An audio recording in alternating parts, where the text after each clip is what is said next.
ariko inda imaze gukura umwana amaze kwicurika kirazira kuba mwakora imibonano umudamu aryamye agaramye atwite inda iragera hano. Niba umudamu atwite inda nini ese wamwicaza nk'uku hari uko umudamu atwita agahurwa umugabo we pe ntiyumva mushaka n'iruhande rwe yanumva n'icyuya cye akumva aranamunuka. Icyo gihe rero we mudamu nubona ibyo bintu bikubayeho umugabo nawe imbere ye upfukame ubikora upfukamiye imbere ye we yicaye ku gitanda ariko wabanje kumusegura umugongo kugira ngo hari ikindi kimwe gishobora kuza kikaba inzitizi yo kuba umugabo yacu inyuma y'umugore we cyangwa umugore agaca inyuma y'umugabo we. Muri ubu buryo rero ugiye kubabwira ntabwo byashoboka ko mushobora kuba mwarongora yicaye hasi gutya, ahubwo mwicaze nk'ahantu ku gitanda ufata undi musego umusegure ku mugongo, mushyire umusego ku mugongo abikora sawe wegamye yicare ariko yegamye umugongo wegamye ufite aho ufashe. Iyo umugore watwite igihe murimo murarongorana babyita gukurakuza mu rurimi rw'ikinyarwanda. Umugore utwite rero nabwo wamunyaza uterera. Mucyari kumwe na tantine wanjye Simbi. Ubu rero hari akantu gashya nabazaniye kuri uyu munsi kandi ndakeka ko ibyo tumaze iminsi tuganira biri bigenda neza. Ndakeka bakurikije inama nabagiriye ubu ngo noneho mu rugo bimeze neza. Ubu ikindi kintu tujye kuganira kuri uyu munsi ni iki ngiki, ngiye kuganira n'abadamu batwite. Buryo ki bakubaka ingo zabo neza, buryo ki mushobora kuba waryamana n'umugabo wawe mudamu utwite ntihagire ikibazo ugira kandi bigaterwa none n'inda yawe amezi igezemo. Ugomba kumenya ko inda yawe niba iri mu mezi matoya waracitse intege kuko inda hari ukuntu igutwara ugacika intege cyangwa ugatwara inda ntigire n'ikintu na kimwe gutwara. Ubwo rero niba iri mu mezi matoya mukora imibonano bisanzwe nyine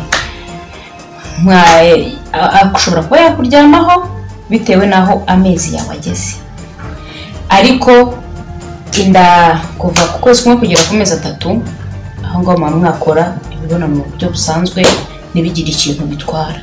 Ariko inda imaze gukura umwana amaze kwicurika kirazira kuba mwakora imibonano umudamu aryamye agaramye kuko inda yaramaze kwicurika, ahubwo aho ngaho ikindi kintu mukora mugerageza kuba mwabikora yicaye.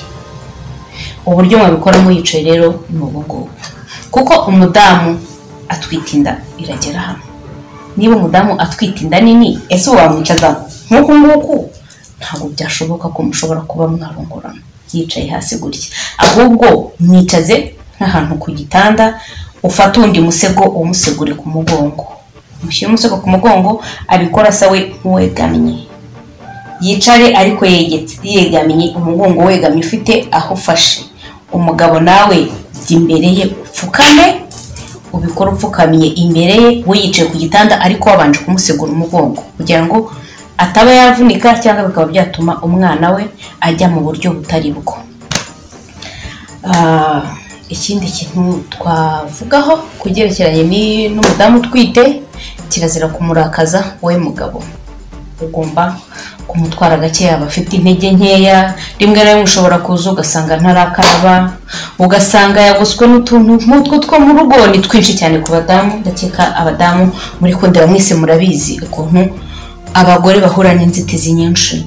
Wa mugabo we rero mu gihe umugore atwite ugomba kumuha care ukamwitaho ukamubwira neza aho yagize intege zo mu gukaraba ukaba wamukarabya kuko hari aho bigereye indi maze gukora mu mudamu ntiyashobora kwikarabya ibirenge, ntabwo ashobora kwiyuhagira uko bikwiye kugira ngo nimugera mu buriri mugiye muri za gahunda zo mu buriri ataza kuba yakubangamira bitewe n'umwuka mubi ashobora kuba yabafite bitewe n'umwanda wo kudakaraba. Ariko atari umwanda wuko ari umwanda wasanganywe, ahubwo ari umwanda w'intege nke kuko atagishoboye kubyikorera. Mugabo rero biragusaba ko ugomba gufashanya n'umugore wawe muri icyo gihe ari muri ibyo bihe bigoye. Umugore utwite wamunyaza bigakunda. Umugore utwite nawe birashoboka yuko wamunyaza mu gihe nyacyo yumva ko abikeneye, kandi ni byiza ko wowe mugabo urongora umugore wawe mu gihe atwite. Mu kinyarwanda bakunda kubyita gukurakuza, kuko wa mugabo niba uri murakurakuza umugore uba urimo uraha umwana inzira, bituma nyine mu buryo bwo kubyara bitazamugora, kandi wishyira urukundo hagati y'umugabo n'umwana umugore atwite. Gukurakuza ni kwa kundi uba urimo urarongora umugore utwite. Iyo umugore atwite igihe murimo murarongorana babyita gukurakuza mu rurimi rw'ikinyarwanda. Umugore utwite rero nabwo wamunyaza uterera. Umugore utwite nubwo aba afite intege nkeya, ariko hari ukuntu mwabikoramo bikagenda neza. Hahandi nababwiye ko yakicara, nabyo bishobora kuba nibyo byakoroha cyane. Yicaye ushobora kuba wamunyaza, gusa ukamwicaza ahantu yumva ko atuje, ashyitije ikibuno hamwe, ameze neza. Icyo gihe uramunyaza bigashoboka. Ikindi nababwira abadamu namwe bagabo, kuko iyo umuntu yubatse urugo barwubaka ari babiri ntabwo aba ari umwe. Muri iyo ngingo twaganiraga uburyo ki umudamu utwite ashobora kuba yaryamana n'umugabo we, hari ikindi kimwe gishobora kuza kikaba inzitizi yo kuba umugabo yaca inyuma y'umugore we cyangwa umugore agaca inyuma y'umugabo we. Muri ubu buryo rero ugiye kubabwira, hari ubwo umudamu atwita agahurwa umugabo we pe, ntiyumva amushaka n'iruhande rwe, yanumva n'icyuya cye akumva aranamunukira. Icyo gihe rero we mudamu nubona ibyo bintu bikubayeho, uzadusange. Hari imiti ushobora kuba wafata guhurwa umugabo bikaba byavaho, bikaba byamurinda za ngeso mbi zo kuba yaguca inyuma akajya ahandi bitewe n'uko utamushaka. Hari n'ikindi y'umugore kuba watwita, wamara gutwita ugatwariza umugabo wawe, ukumva ko umushaka cyane, ukumva ko yaguhora hafi, mbese ukumva ko ubwenge bwa none ibyo byose ari umugabo wawe. Icyo kintu rero ndagiraho inama abagabo. Mugabo niba uzi ko ufite umudamu utwite akagutwariza, icyo kintu cyubaha, ugiha agaciro, ugihe n'umwanya, kuko icyo gihe aba yumva ko ubuzima bwe biba ari wowe gusa, nta kindi kintu aba areba ku ruhande cyangwa hirya no hino, ni wowe gusa aba yumva ashaka. Niba ufite umugore wagutwarije, ni ibintu bisanzwe cyane, ni ibintu bibaho, kandi nyuma yaho iyo amaze kubyara birashira. Ntabwo mvuze ngo birashira arakwanga, gusa biragabanuka, ukabona ntawajya ujya gukora utuje, ibyo ugiye gukoramo byose ukabikora utuje, uzi ko umugore wawe ameze neza. Ariko mu gihe umugore atameze neza kubera ikibazo cy'inda atwite, muha umwanya, umwiteho, mukorere ibyo ashaka, urugo rwanyu rukomeze rwubakwe, bigende neza, kuko natwe nibyo tubifuriza. Tubifuza ko ingo zanyu zubakika zigakomera, n'Imana ikajya iziha umugisha, mukabyara hungu n'akobwa mugaheka pe. Nawe mugabo rero umugore wawe yaguhuzwe, wibyuririraho ngo ubigire impamvu, umugore nta kintu nshaka, ntitukirarana, ubigire ibintu birebire bibe byagusenyera urugo, cyangwa byatuma umugore wawe aguma atekereza gutyo, bya bitekerezo bibi bimurimo ntagaruka kwanzi, kuko mwashakanye mukundana. Ntabwo rero akwanze kuko atwite, ubaha nyine icyo kintu gitumye amera gutyo, ukimwubahire kwanza. Niba akubwiye ngo ndumva muri aka kanya ntabwo nkushaka no kukureba, rwose wigendere pe, ntakubone nyine nk'uko atagushaka, kugira ngo ubuzima bwe bukomeze bugende neza. Madamu wowe uri kureba kino kiganiro ukaba ufite icyo kibazo cyo guhurwa umugabo wawe, twandikire tugufashe, ubundi urugo rwawe rwongere rwubakike, rube ruzima, mwongere murare ku buriri bumwe nk'umugore n'umugabo. Kandi nibyo tubifuriza, urugo ruzima, urugo rwubakitse, urugo rw'amahoro, urugo rw'umunezero.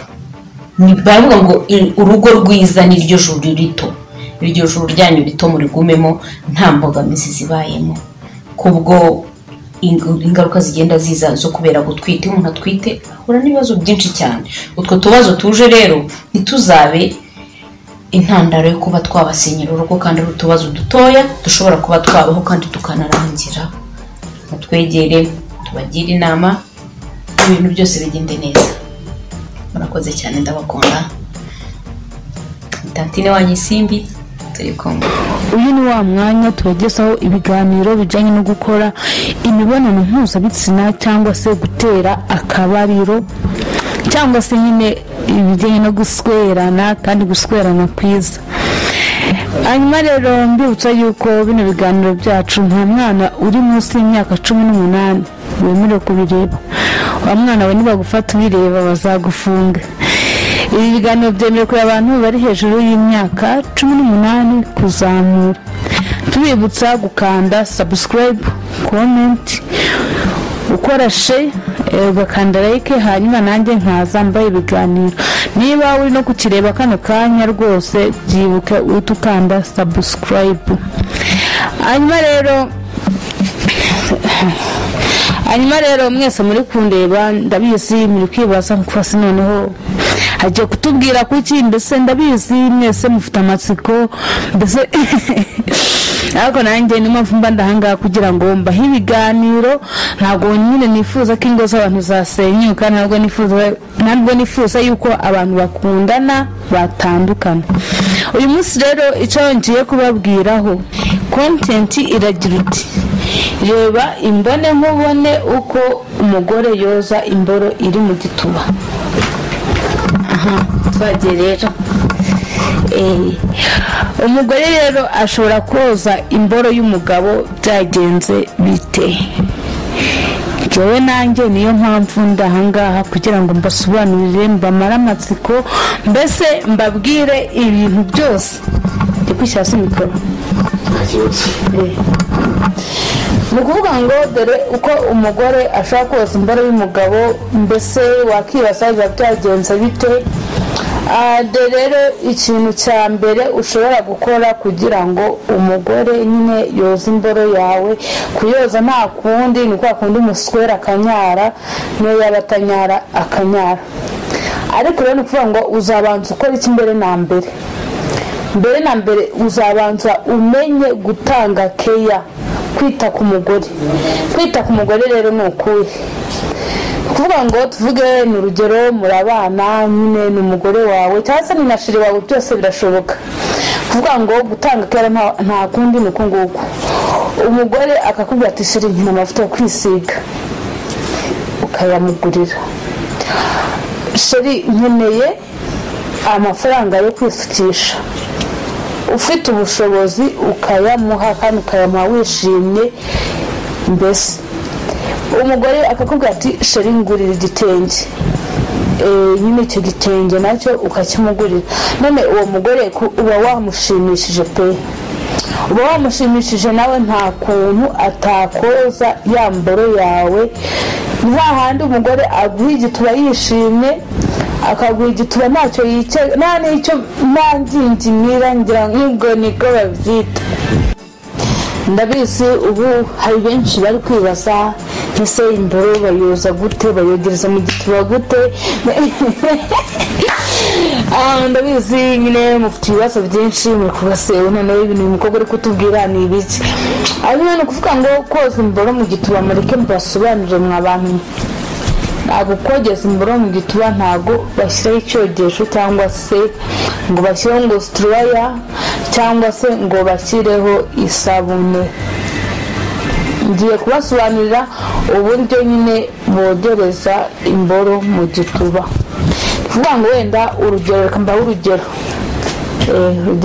Wenda tuvuge dore mfite nk'iyi mikoro, tuvuge nyine wenda nyine ni imboro nyine y'umugabo. Hanyuma kuyoza nyine buri muntu wese yashaka kuyoza akavuga se ajya kutwereka bigenda bite. Ntabwo ari ukuvuga ngo urayifata nyine ngo uyoze ngo gutya, oya. Kuyogeza mu gituba nta kundi ni uko nyine muba muri guswerana. Hanyuma kuyogeza mu gituba ni kwa kundi igituba kiba cyoroshye kandi ikindi kinanyara. Ubwo rero kuyoza ntabwo ari ukuvuga ngo ni uko ngabanga ngari gucumuta gusa, no.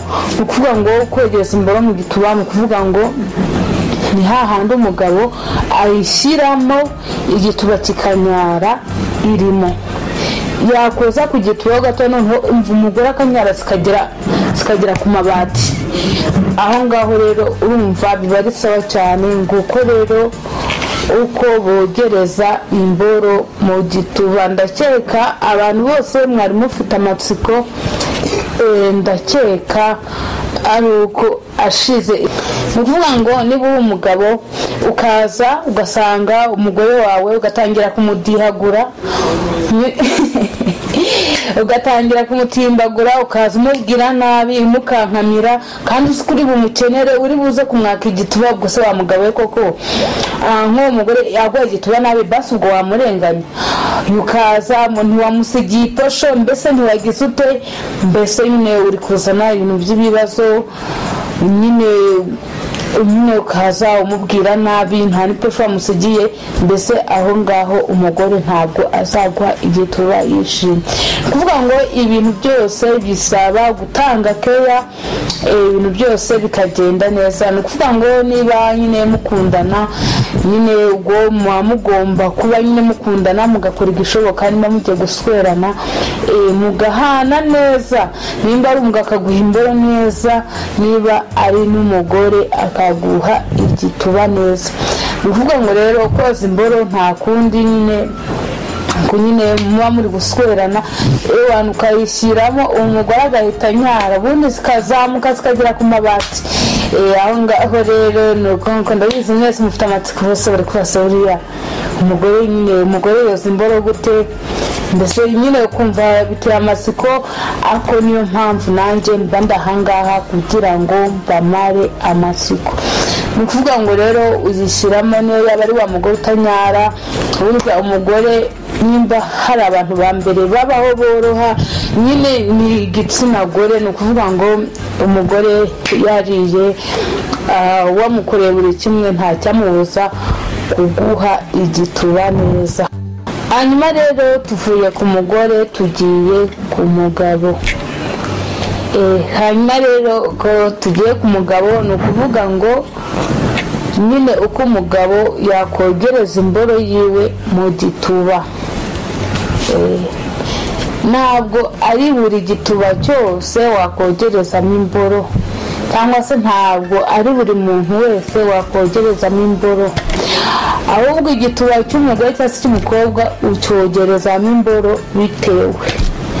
Mwabagabo mwe mwabasore mwe ni mwebwe ndi kubwira. Ni ukuvuga ngo niba ushaka koza imboro yawe bigusaba kumenya gutanga keya nk'uko nababwiye, ukamenya nyine kubwira umugore cyangwa se umushiki wawe utugambo twiza, ukamenya kumutetesha mu gihe mugiye gukora imibonano mpuzabitsina cyangwa se mugiye guswerana. niwe we tuza ngo umubwire ngo mpigituba ngo gana ngo mpigituba ngo sibyo ni ibiki.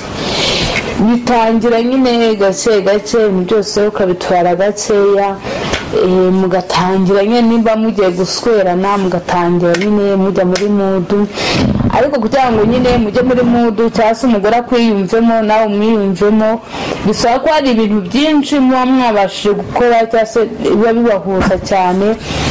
Ndabizi ko nzi umushuti wanjye, ni ukuvuga ngo kandi si umushuti wanjye nanjye ni ibintu bisanzwe ni kuri buri mugore wese, buri muntu wese akunda keya. Ni umuntu wabimpiyemo sitori nyine yari umushuti wanjye, ambwira ukuntu yari afite umujama bakundana, yari yafatiye sinzamuha ko uwo mukobwa pe nyine ntabwo yakundaga guswerana cyane ariko baramusweraga rimwe na rimwe. Hanyuma aravuga ati ari kuvuga ati uriya musore basi nzamuha twabanye. Umusore na ko yavuga ati nanjye nshaka igituba. Hanyuma umusore nawe akajya akora ibishoboka byose, ukajya kubona ukabona amuzaniye nyine impano nari byo yambwiye nyine utuntu tw'udusize nyine turi aho ngaho, ukajya kubona ukabona amuzaniye agasakoshi bwacya akamuzanira udukweto, mbese ukabona yuko umusore amwitayeho. Umukobwa nawe byaje kurangira avuye ku izima amuha igituba. Ni ukuvuga ngo rero wa musore we cyangwa se wa mugabo we, uburyo wabasha kozamo imboro nibyo nakubwiraga. Uburyo nyine ubasha koza imboro mu gituba nuko hari ibyo usabwa kubanza gukora, ukamenya gutanga keya, ukamenya ko niba ugiye guswerana n'umuntu ukajya guswerana n'umuntu yarakwiyumvishemo nawe waramwiyumvishemo. Buriya nta kintu cyiza kibaho nko kuba waswerana n'umuntu mwiyumvanyemo agushaka nawe umushaka, biraryoha cyane. Ushobora no guhera mu gitondo, ushobora no guhera nijoro umurongora ukageza mu gitondo igituba kitaruma. Umugore akarangiza nk'inshuro nk'icumi, nawe urangiza wongera uswera kuko muba mwiyumvishanyijemo cyangwa se nyine mwiyumvanyemo, ariko ntuzabone ugiye guswera igituba kitakwiyumvishemo. Yego nyine wenda uzi ko aba afite igituba cyoroshye ananyara, ariko washyiramo imboro ikanga kujyamo bitewe n'uko atakwiyumvishemo. Buriya rero mwabasore mwe cyangwa se mwabagabo mwe, inama nabagira ni uko mwajya murongora abagore mwiyumvanyemo. Ntabwo ari byiza kuba waswera igituba kitakwiyumvishemo, kuko dore ibyago bya mbere ushobora kugira. Ni ukuvuga ngo ushobora wenda nko kumuswerera n'urugero ko nyine wenda ntabakwiyumvishijemo, ko gusweresha prudensi bwo rwose nta nubwo imboro ishobora kwinjira mu gituba kuko ntikiba cyakwiyumvishemo, biba bimeze nko gufata ku ngufu. Ni ukuvuga ngo rero agiye gushyiramo prudensi ukumva imboro ntijyamo ukayikuramo, warangiza ugahita uyishyiramo aho ngaho. Kuyishyiramo aho ngaho niyo uzasanga ariho mukuru ababyeyi bazo, ugasanga umuntu akuyemo sida, ugasanga ukuyemo imitezi, ugasanga ukuyemo imburugu, kandi bitari ngombwa. Wari ufite uburyo bwiza wakabikozemo kandi bikagenda neza. Ni ukuvuga ngo rero iyo uyishyiriyemo aho ngaho cyangwa se ufashe imboro yawe ukayinjiza mu gituba aho ngaho, muri cya gituba kitakwiyumvishijemo cyangwa se nyiri gituba atakwiyumvishijemo, urumva ntabwo aba ari muri mudu. Ni ukuvuga ngo rero nyine winjizamo imboro wenda ikinjira, ariko ikinjira ari nko guhatiriza. Ariho hahandi usanga nyine wenda uyishyizemo wenda cyoroshyemo gakeya, ariko nka nyuma y'umunota gita n'undi cyongera kigakomera. Ariho hahandi usanga nyine mwakomerekeje, wamukomerekeje nawe wakomeretse. Ubwumva iyo afite sida ashobora kuyikwanduza, cyangwa se waba uyifite ukaba wayimwanduza, kandi rwose ntabwo ari byiza. Ntabwo nakwifuza ko mwarwara sida. Mbese ibintu byose byiza ni uko biba byaciye mu mucyo, buri bintu byaciye mu mucyo byose bigenda neza. Ariyo mpamvu nabwiraga kuba nyine uburyo wakoza imboro nyine kiba cyabiteye n'ibyo wakirinda, hanyuma ibintu bikagenda neza.